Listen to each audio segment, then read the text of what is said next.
Assalamualaikum warahmatullahi wabarakatuh. Halo sobat, kembali lagi di zona ruminant ya. Di hari yang mendung karena kita masih dalam musim hujan, jadi tetap semangat sobat-sobatku, selalu belajar tentang peternakan karena ini bagus banget buat kalian, buat untuk membuka usaha, buat anak-anak masih sekolah di SMK kuliah peternakan.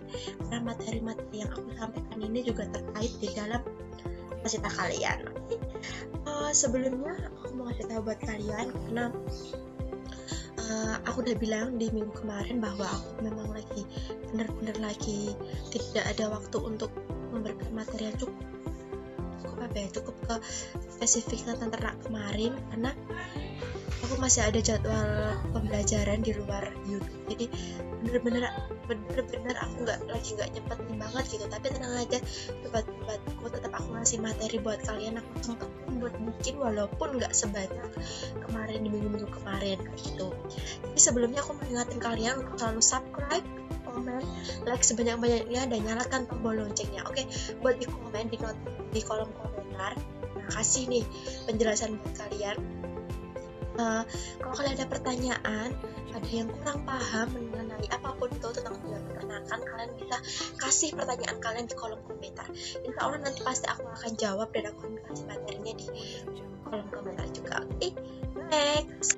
Oke, di video kali ini aku akan membahas mengenai tata laksana pemeliharaan. Nah, di dalam sebuah perusahaan peternakan atau para pengusaha itu harus bisa mengerti dulu tata laksana pemeliharaan. Nggak hanya pengusaha, tapi para maupun para siswa yang belajar itu harus bisa belajar mengenai tata laksana pemeliharaan. Oke, nah jika peternak sudah melakukan pemilihan bibit dan pakan yang baik, maka hal yang tak kalah penting adalah tata laksana pemeliharaan yang baik. Nah, kira-kira apa aja tata laksana pemeliharaan itu? Nah, tata laksana pemeliharaan itu dimulai dari bagian berikut. Yang pertama adalah persiapan kandang, kedua pengadaan pakan, ketiga pengadaan ternak, yang keempat adalah pemberian pakan dan minum, 5 menangani ternak, 6 menjaga kesehatan ternak, 7 pemanenan dan seleksi ternak, dan 8 pemasaran hasil. Nah, itu dia harus diperhatikan oleh para pengusaha.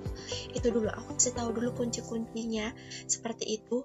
Tapi kalau kalian ingin memberikan masih bingung dari ke-8 yang aku sebutin tadi, kalian bisa kasih pertanyaan di kolom komentar. Oke? Nah, menjaga kesehatan itu juga penting. Dan juga dapat laksana pemeliharaan itu kalian harus tahu dulu. Dalam memulai usaha peternakan, kalian harus mengetahui dulu 8 kunci itu. Nah, di video next episode berikutnya kita akan belajar sedikit-sedikit mengenai 8 tata laksana pemeliharaan. Next. Waduh, ini ada iklan dulu guys. Nah, yang paling penting adalah kalau kalian menjadi pengusaha peternakan itu harus mencintai ternaknya dulu dan harus mencintai usaha kalian. Itu paling penting.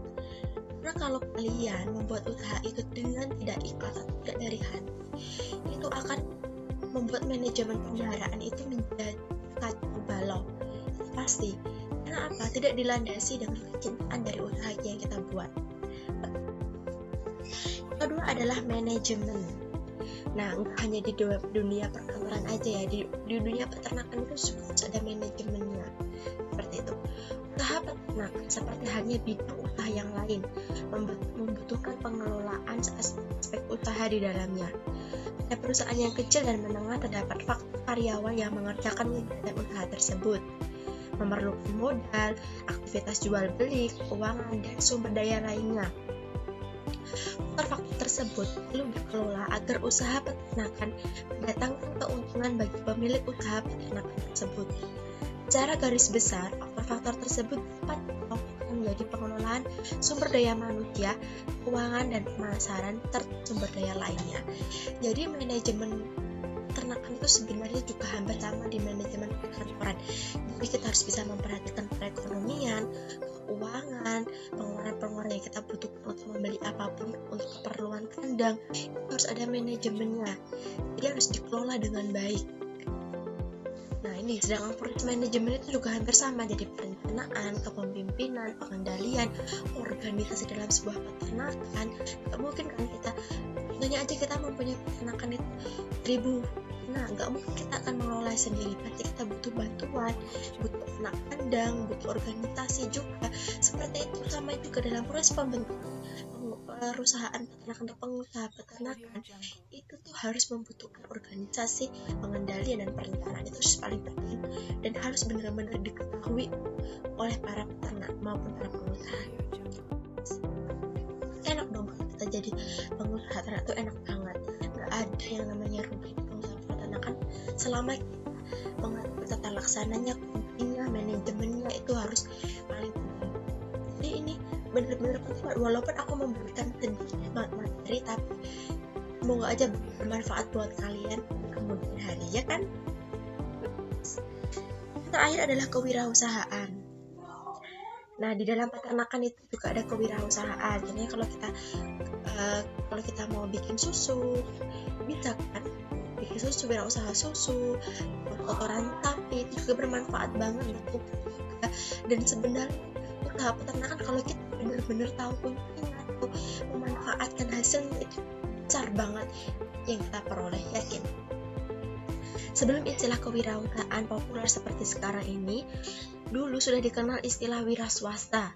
Kata wira swasta berasal dari wira yang artinya utama, gagah, berani, luhur, teladan, dan berjuang. Sedangkan kata swa berarti sendiri dan sta berarti berdiri. Jadi wira swasta berarti pejuang yang utama, gagah, luhur, berani, dan banyak menjadi teladan dalam bidang usaha dengan landasan berdiri di atas kaki sendiri. Kewirausahaan adalah kesatuan terpadu dari semangat, nilai-nilai, dan prinsip prestasi yang kuat, seni dan tindakan yang nyata yang sangat perlu, tepat, dan unggul dalam menangani dan mengembangkan suatu perusahaan atau kegiatan lain yang mengarah pada pelayanan terbaik kepada pelanggan termasuk masyarakat, bangsa, dan negara. Sedangkan orang yang melakukan usaha tersebut disebut dengan wira swasta.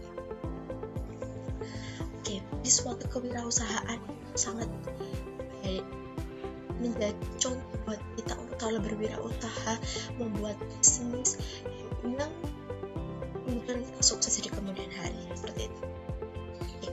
Wira swasta tadi kan, ini sama juga dengan dinamakan wirausahawan.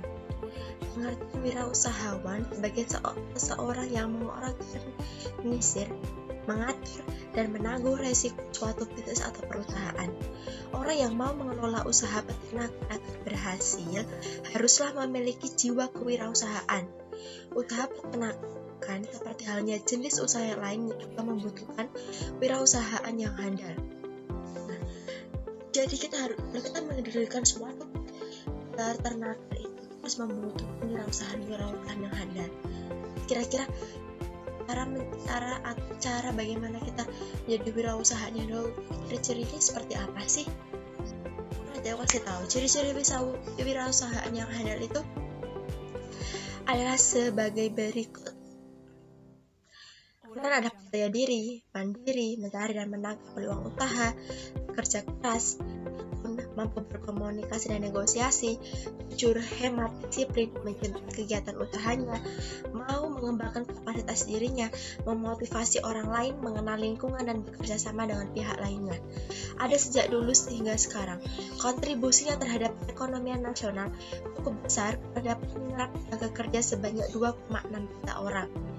Pada program pengembukan sapi bisa diperoleh keuntungan bersih besar 1 sampai 1,5 juta rupiah per tahun. Pada usaha sapi perah, keuntungan yang dapat diperoleh 10 juta selama siklus usaha 6 tahun. Dan aspek ekonomi tersebut menunjukkan bahwa usaha peternakan menunjukkan pekerjaan. Keuntungan tersebut akan lebih besar lagi kalau peternak dapat menurunkan biaya produksinya. Biaya produksinya paling besar adalah komponen pakan yang terdiri dari hitungan pakan, usaha ternak, dan konsentrat.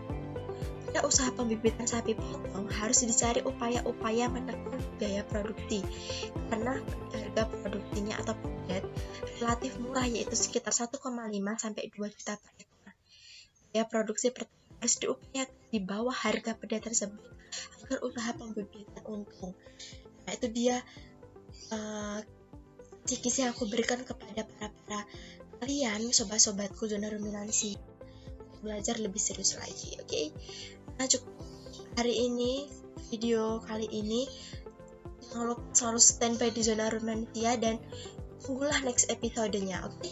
Sebelum aku tutup, jangan lupa untuk subscribe, comment, like, nyalakan tombol loncengnya, dan jangan lupa untuk selalu memberikan komen atau pertanyaan yang lebih kalian tidak tahu, tekan pertanyaan di bawah kolom komentar. Insya Allah akan aku selalu jawab. Oke? Thank you sobat. Salam, jumpa lagi di zona ruminansia. Wassalamualaikum warahmatullahi wabarakatuh.